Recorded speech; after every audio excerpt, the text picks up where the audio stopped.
this young player as he goes into the next week about his emotions, about his game? Maybe it's to just be a good person. What would you say to Kadir's Tony?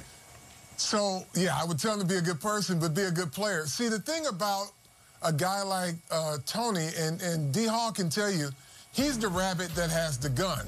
He frustrates everybody because it's so hard to get him on the ground. So the more they antagonize him, the more he should be laughing because he's winning. That's the only reason they're doing it, because they can't, the kid jumps around and he moves so much, he frustrates the defense. So when you're the rabbit with the gun, you just got to be the one laughing and let these guys get the penalties.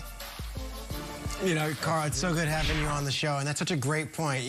They're frustrating guys. Don't let you be the one to have the yellow flag. But for many Giants fans, frustrating might be the word sometimes. And I got to tell you, I've got a lot of friends in Jersey and New York. They love listening to Giants games on the radio. Sometimes they'll put the games on mute because they love your calls and how refreshing it is to hear you wear your heart on a sleeve, and that sometimes you are as critical as anybody when it's necessary. How do you approach calling games on the radio for a team that we know you love so much, but you also know you need to be objective and truthful about? Well, I think the fans need honesty. You know, they don't need a cheerleader. And part of being a radio analyst is the responsibility of knowing you're the eyes to their ears.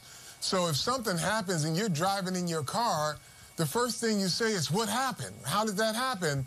So my job is to give them an honest assessment of what happened, whether it's good or bad, because, you know, as a fan, especially here in this area, you deserve to know how things work and why things broke down. We have intelligent fans across the NFL, and you don't necessarily need cheerleaders.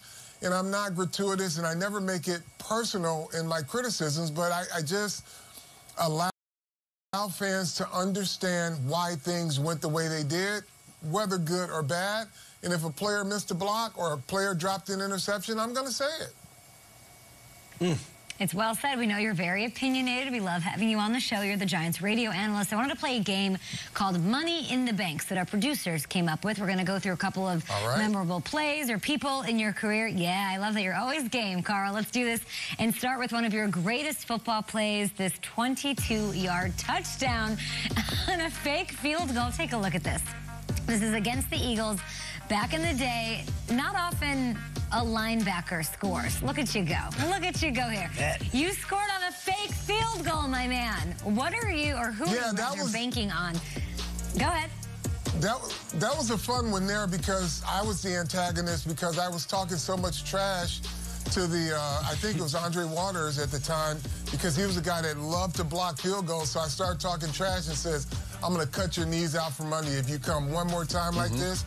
And we set him up. We know we got him upset. So he came running real hard, and we knew we had him. And so I just went out into the flat. I love it. So I'll ask you then, obviously an athletic play. You were that guy on the field. Who are you banking on as the most athletic defensive player in the game today? Oh, without a doubt. Now, there's some good ones, but for me, it's like Aaron Donald is the guy who makes it look so easy. There's no double team. There's no scheme that really, he's better than most schemes and most players, and I just love watching him play the game. He does everything. You were coaching in New York. Go ahead, I'm sorry. Carl, go ahead. No, that's all I was saying. In New York, you were coached in New York by two of the greatest defensive minds in Bill Belichick and Bill Parcells. 50 years from now, where will they rank in the NFL vault amongst the greatest head coaches in NFL history? Well, I think Bill Parcells has pretty much cemented his place in the history of great coaches because he's done so much with multiple teams. But Bill Belichick will probably go down as the greatest coach in the history of this game.